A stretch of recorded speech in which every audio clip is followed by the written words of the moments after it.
Quando é que você entendeu essa sua vocação? Quando é que você... E vocação, às vezes, até tem essa pergunta. Quando é que você aceitou essa vocação do Senhor na sua vida? Então, a minha vocação é de amor e serviço às pessoas. Quando eu estava estudando para concurso, ou melhor, um pouco antes, eu saindo da faculdade e eu pensando, o que eu vou fazer da vida? Vou advogar, vou fazer um concurso público. Eu abri a lei Você do formou em Ministério Direito Público onde? na Universidade Federal do Paraná. Uhum.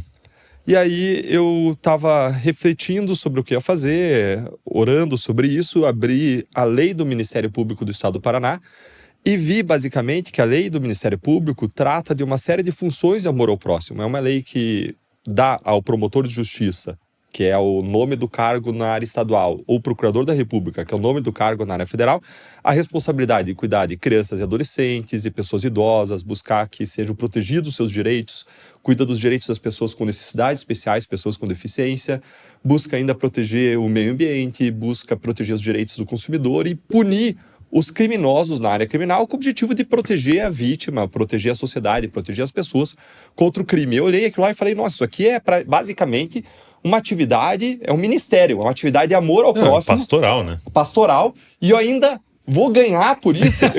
Eu faria até de graça, só não posso deixar o meu chefe saber disso. Exato.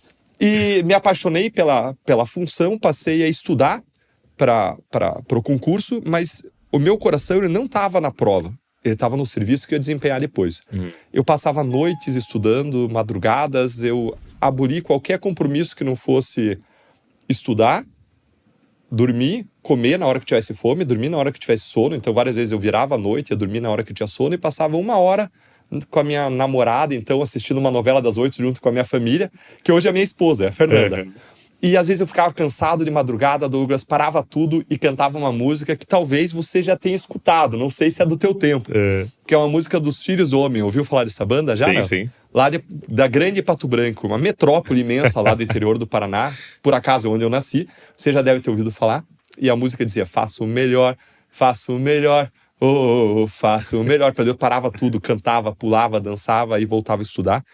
E ali, então, comecei e passei nos concursos bem, aí orei, foi um processo de decisão para onde Quantos anos você tinha? Eu tinha aí 22 anos. 22 anos. E aí eu entrei no Ministério Público, passei também por um processo de decisão sobre se eu entraria na carreira de juiz, para onde eu tinha passado também, na de promotor ou na de procurador da República. Pelo trabalho, pela graça de Deus, a gente teve a oportunidade de decidir. Orei muito, passei um processo de reflexão, oração bem intenso para escolher qual caminho que eu seguiria e segui o caminho do Ministério Público. E ali servi ao longo da Lava Jato. E tem toda uma história que eu poderia contar aqui, até a minha primeira profecia da minha vida antes da Lava Jato, falando o que ia acontecer. Fala pra gente, por favor. Nossa, mas Ó, você que manda, tá? Vai. Vou falando e você vai me interrompendo e vai me conduzindo. Tá. Sabe que quando eu passei nos concursos, eu falei assim, olha, qual que eu vou seguir? Eu passei para promotor, procurador e juiz. E aí eu passei um período intenso orando, eu andava de bicicleta, ia até um parque perto da minha casa, Parque São Lourenço, parava, fazia um tempo devocional, dizia, Deus, me direciona, eu quero estar no centro da tua vontade para minha vida, para onde que eu vou? E fui orando, refletindo e entendi que eu deveria ir para a carreira do Ministério Público Federal, procurador da República, e na hora de escolher a cidade, tinha as opções de Campinas, Foz do Iguaçu, uma série de cidades, e eu entendi que eu deveria ir para Campinas. Mas nesse processo não desceu nenhum anjo na minha frente e disse, Deltan, é para cá, que você deve ir. Mas eu tentei seguir aquilo que eu entendi no meu coração que era o caminho.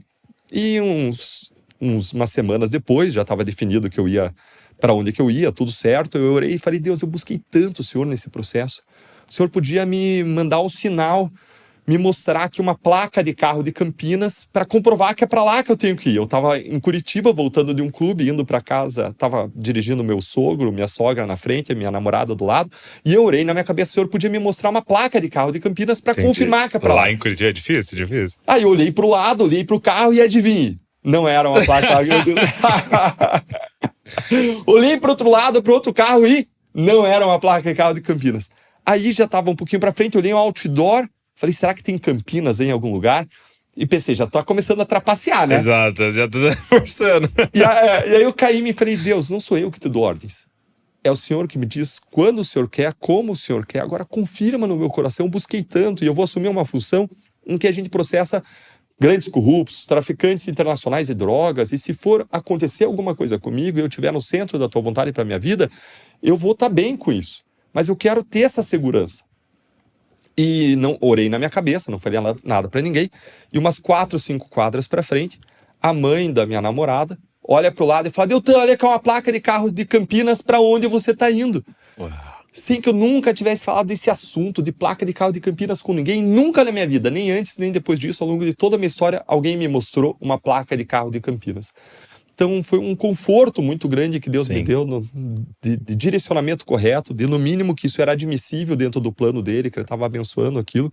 Entrei na carreira de procurador, trabalhei 1 ano em Campinas, voltei para Curitiba. Então, para quem não sabe, explica um pouco qual que é a função do procurador. O Procurador da República, ele atua em 2 dimensões. Ele é um grande advogado protetor da sociedade. Ele atua na área criminal, que é, digamos assim, a função tradicional de um membro do Ministério Público, fazendo acusações criminais contra pessoas que praticam crimes. Como o Procurador da República está na área federal, crimes federais. Então você tem o tráfico de drogas, é processado pelo promotor de justiça quando é um tráfico de drogas municipal. Quando é internacional, vai para o Procurador da República. Entendi. Corrupção, quando lida com dinheiro municipal e estadual, fica com o promotor de justiça. Quando mexe com dinheiro da União Federal, vai para o Procurador da República. E além disso, também a gente tem uma atuação que chama de civil, de tutela coletiva, de proteção dos direitos das pessoas, aí dos idosos, crianças, adolescentes, pessoas com deficiência, meio ambiente, direito do consumidor. E no caso do Procurador da República, sempre que tem um envolvimento da União, um interesse maior, federal, aí o Procurador da República atua. E passei a desempenhar essa função, apaixonado, workaholic, trabalhava duro, entendia aquilo como meu ministério, desde o começo.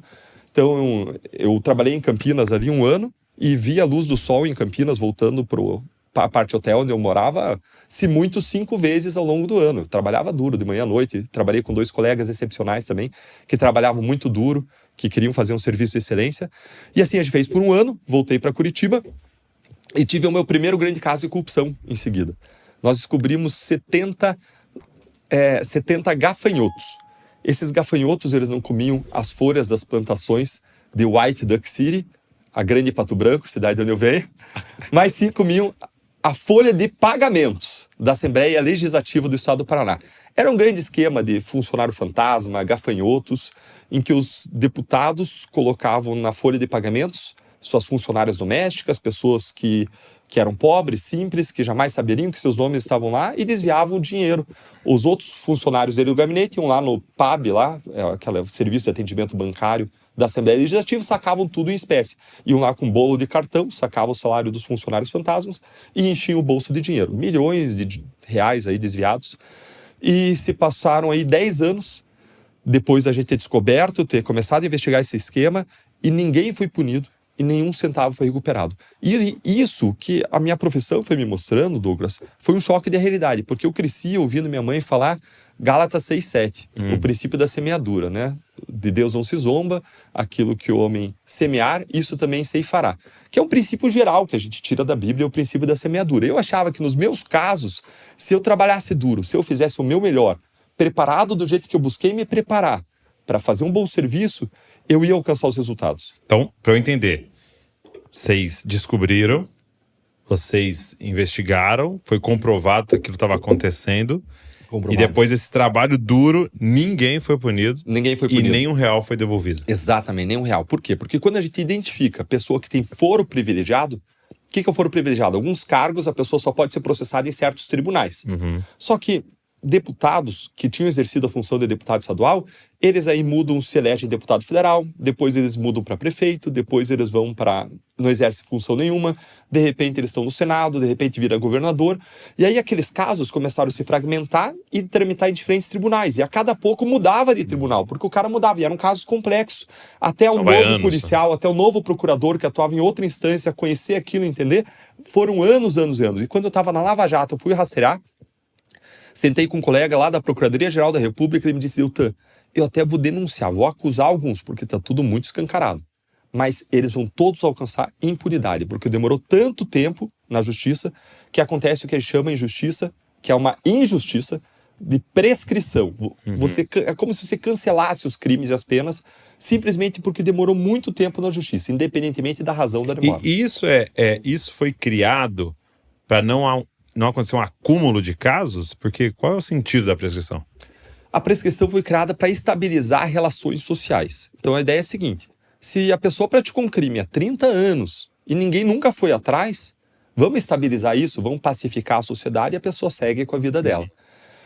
Agora, isso não foi criado para, uma vez você tendo descoberto, tá agindo, tá fazendo tudo o que o Estado pode, representando a sociedade para punir alguém, e aí de repente vem e pum, prescreve. Deu a data. Não foi feito para ser assim. Tanto que nos Estados Unidos só existe prescrição até o momento da acusação criminal. Quando você acusa, não tem mais prescrição. Acabou, tá sendo investigado. Exatamente. Agora, aqui no Brasil, não. Aqui no Brasil tinha uma loucura ainda, que se chamava de prescrição retroativa. A depender da pena que o cara recebia, se a pena era menor, você diminuía o tempo da prescrição e aplicava retroativamente para trás o processo, e se em algum momento, entre determinados marcos temporais, tinha passado aquele limite de tempo, você derrubava tudo. O nosso trabalho ia invariavelmente para o lixo em relação a grandes corruptos. Essa era a regra.